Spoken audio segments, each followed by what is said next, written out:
Hello sisters, thank you for creating space for me to share with you, and I hope that this is of use to all of you. We know and we are well aware that climate change is one of the biggest threats facing humankind. However, I think in the responses to this threat we have been lied to and really are told things that simply aren't true and actually don't solve the problem. We are told things like plant more trees, buy green things, recycle everything, and if we power the world with renewable energy, all will be well. Nothing could be further from the truth.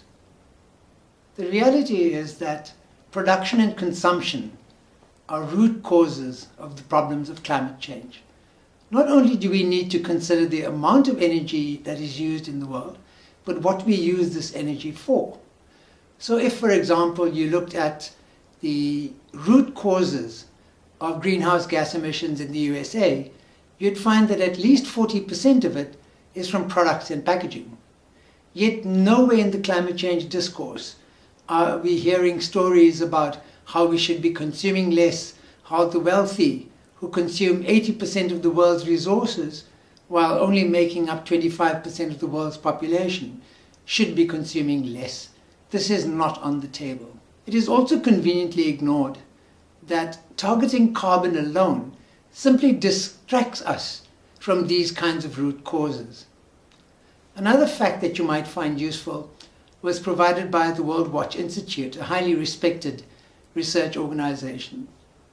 They looked at the life cycle of livestock around the world and looked at land use change, looked at crops being grown to feed animals, and the whole value chain of eating meat on the planet. And they were able to accurately show that about half, 51% at least, of global greenhouse gas emissions are from the livestock industry. So between the 40% of products and packaging and the 50% of meat consumption-based emissions, even though there is some overlap between the two, it's clear that if people move to a low-meat diet, which is obviously in the global north, where meat consumption is very high, and consumerism was dropped, then the problem would be solved. Yet the United Nations and all these other places, the COP this and the COP that, these are not on the table. Another area of concern has been hunger, and we know that certainly in the global south, levels of hunger are high. And really a world in which children go to bed hungry every night isn't a world we want to live in. And we are told that we need these magic bullets of fertilizers and GMOs and all these wonderful things to help feed us is again just mythology. Because the truth is we long ago produced more than this planet needed for humanity's consumption. It's not an issue of production, it's an issue of distribution, it's of politics, and of course global power. So when corporations are involved in food production, that's when we know we need to be worried. So for example, in about 2007, there was a massive jump in basic foodstuffs globally. And everybody was saying, oh, it's because of drought and because production isn't enough. It's actually nonsense. About 70% of that increase was directly due to food crops being substituted for biofuels. So rich people in the global north can drive their cars and feel that they're doing something for the planet. So actually things like biofuels, not food, is the mantra of the north, and we are saying food, not fuel. Something else I think most of our governments are saying is we need infrastructure-led development. Now, it sounds really nice, better roads and more electricity for people and, the amenities we need to be able to live comfortable, dignified lives. But the truth is these are usually mega projects. And they're not designed to help people like you and I. They're designed to help global corporations. So we have many cases, certainly in Africa and I'm sure elsewhere, where, for example, large-scale power projects are built, but they're only there for corporations to use for their mining, for example.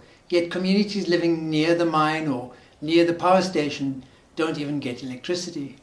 So really, the notion of infrastructure-led development sounds good, but the wrong questions are being asked. The questions that we should be asking is, who does the infrastructure benefit? And how does it benefit the poorest person in our country the most? And those are the kinds of infrastructure we should have. So the notion that we need mega projects with multi-billion-dollar spending sounds nice. Yet it's, again, a convenient distraction that our resources are actually going for the benefit of corporations that benefit both the companies themselves and their shareholders in the global north. This is yet even more deep injustice and what people like us call environmental racism. Because we're living with the pollution impacts of all these mega projects, yet we get none of the benefits. One of the mantras people make around infrastructure-led development for economic growth, they also don't tell us that economic growth in every country where it's practiced has increased inequality between rich and poor. And there's no trickle-down effect. Money trickles up from the poor to the wealthy, not the other way. So we need to fight our governments to move away from the fetish that we have made of growth as if it is the answer. Even in a modern economy, a developed economy, so we are told, like South Africa, our then Minister of Finance had to agree you would need 7% growth for 25 years in a row before it would have an impact on poverty. Clearly, that's not going to happen. So the infrastructure we need is people-led infrastructure. People being asked what they need to live decent lives, and government should deliver that. Those are terrains of struggle that can knock out these huge infrastructure projects that don't help. So, huge fossil fuels, biofuels, etc. One of the more worrying aspects of energy in the world today is that because the global north is pretty much not going this route anymore, new markets are being sourced. So in Africa, South Africa, Nigeria, Kenya, and others are considering nuclear power. This is extremely dangerous, not only because of the million people who would die from Chernobyl, or the who knows how many will die from Fukushima, the radiation, even if we ignore all those impacts. It is the most expensive way in the world to make electricity. And it does not follow the demand. So, for example, it's not possible to switch nuclear power stations on and off as you need them, like you can with renewable energy. So this is yet another big mega project, dangerous, highly corrupt. There's a very clear case in India where members of parliament were given briefcases full of dollar notes just before the vote came to parliament. So yes, of course, the radiation is particularly critical. People like us who are concerned with environmental and social justice make it a point of showing that the most vulnerable people to radiation are children, but the most vulnerable of all children is the unborn child. So our pregnant sisters are the ones who will be harmed the most. And of course, these impacts are multi-generational. And not that men shouldn't be concerned either. It can also affect the fertility of men. So there are many health impacts, financial impacts, and the problem is these northern companies require a guaranteed price, which is at least double the price that's coming from wind and solar today. So really, nuclear power is a killer and no solution. One of the fascinating things about renewable energy is that most of that technology is actually quite wonderful. Where the fuel is free, it's air or sun, it generates energy, it can do it in various scales. And of course you will see from the booklet that Sister Samantha very kindly made available that there are many things we can do at the local level that can make us self-reliant on energy, which is a nice thing. However, the trend that is taking place is these, again, large-scale renewable energy projects which are being sold to us as public-private partnerships. So government invites people to bid, they put up these wind farms or solar farms and generate electricity, and boom, there we go, we have a solution. Well, not quite. Yes, it's true, wind farms are still good for agriculture and such like. Solar power uses less land than coal mines. That's perfectly fine. But two things happen which doesn't work. One is that people like this are guaranteed a certain price. So essentially it means that people who can't afford this power will never get it.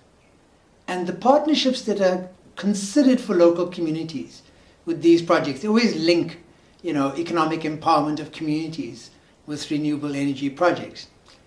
But these communities don't get electricity for free, which should be the first and most obvious benefit of a renewable energy project. We came across a company that decided to benefit a community with a football pitch. except they built it without asking anyone and put it where it was unsafe for children. So these benefits don't really trickle through at all. They're just there for show. The truth is that we really should not be objecting to renewable energy, but it is the power relations between us as the supposed beneficiaries and the corporations and governments on the other side that we need to challenge, the shape and form that these are taken. So more renewable energy does not mean we will have energy security or that we will be able to afford and use such energy. So now, sisters, I've depressed you completely, I'm sure. So the question is, what can we do? How do we shift from where we are now to where we need to be? I think pretty much everybody in the room knows that they're resisting extractive industries and coal and fossil fuels and such like.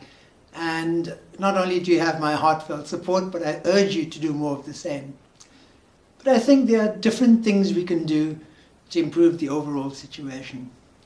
First and foremost, what I think is useful right now is before we win the big campaigns, that can take years, before we change our governments into people-centered governments and not corporate slaves, is we need to become resilient. The impacts of global climate change, the impacts of water scarcity, all these things, food issues, food sovereignty, energy sovereignty, we need to become resilient. And the way to do it is to disconnect ourselves as much as possible from the corporate world. So to be food self-sufficient, to be energy self-sufficient, to utilize the skills that we already have in our communities to live decent, dignified, safe and healthy lives is critical. If we are not well and healthy, we cannot fight the monsters that face us. So localizing and socializing all the responses, be it with food, energy, water, whatever it is critical part of the struggle. We pretty much have the knowledge. Yes, it's true, we're in danger of losing our indigenous skills. So we've moved away from traditional food, we've moved away from traditional energy, and we've begun to embrace junk food and such like. I suggest not only is junk food and such like not very healthy, but empties our pockets and decreases our health. So none of that can be good for us. Despite the fact that I don't believe in nation states, I don't think we should have borders, we do have to engage, of course, at the national level in each of our countries. And the first thing to do is to ensure that policy is never passed that does not benefit the largest number. Certainly the poorest, the poor, the least advantaged in our countries must gain first benefits from any policy. If that isn't in policy, it is definitely something you should tackle your government on. So at the national level, this is what is possible. One of the useful things, which I'm sure you found anyway, is when you globalize your struggle, even though we might lack the resources to, fly around the world networking and doing all the wonderful things, what we can indeed do, and I think platforms like WoMin is doing exactly that, is to use the pressure of international partners, bringing it to bear on governments. And one of the things governments don't like is to be named and shamed. And there isn't a country in the world that is proud of the fact that they oppress their women. Even if they do, they never flaunt it, and they certainly don't want it in the media. So if, for example, various activists in many countries are able to bring pressure to bear through media work, through all the lovely campaigning tools we all have at our disposal, to use this to name and shame our governments into doing the right thing is a useful tactic. And for those of us privileged enough to have a relatively free, if still corporate media, to utilize those as well. Because in the end, it is votes that most of our governments are needing every 5 years. So it is this kind of pressure that is required. Globalizing a local struggle and localizing a global struggle is certainly the way to go. Sisters, I feel a bit strange speaking to you as a man, but someone like myself has always felt that women have advantages that I don't. No, not in our patriarchal society. No, not in a male-centric society. But in exactly who and what you are. That I find women most compassionate and passionate about other life on earth, be it human or otherwise. And these are the kinds of strengths I recommend we build on. It is women who are raising our children. And to raise our children so that they don't see money as success, but as being a whole, powerful, wonderful human being is very important. It is women who must be the moral watchdogs in our community and not allow men to get away with pushing down things that work for women. It really is the things that women do best, that is to work from the heart and with their hard-working hands. These are the kinds of strengths that are really worth building on. You know, I urge you, resist patriarchy wherever you see it. I'm sure you're doing it anyway. To resist these male-centric, ego-driven, massive projects about shiny buttons and big machines that make men feel important. Perhaps we need to show men that they're fine just as men. But most importantly of all, that women take their rightful place on this planet in defending our lives on a daily basis. My wish for you, sisters, from the heart, I wish for all of us, with every word we speak. People, planet, peace. Thank you for your time.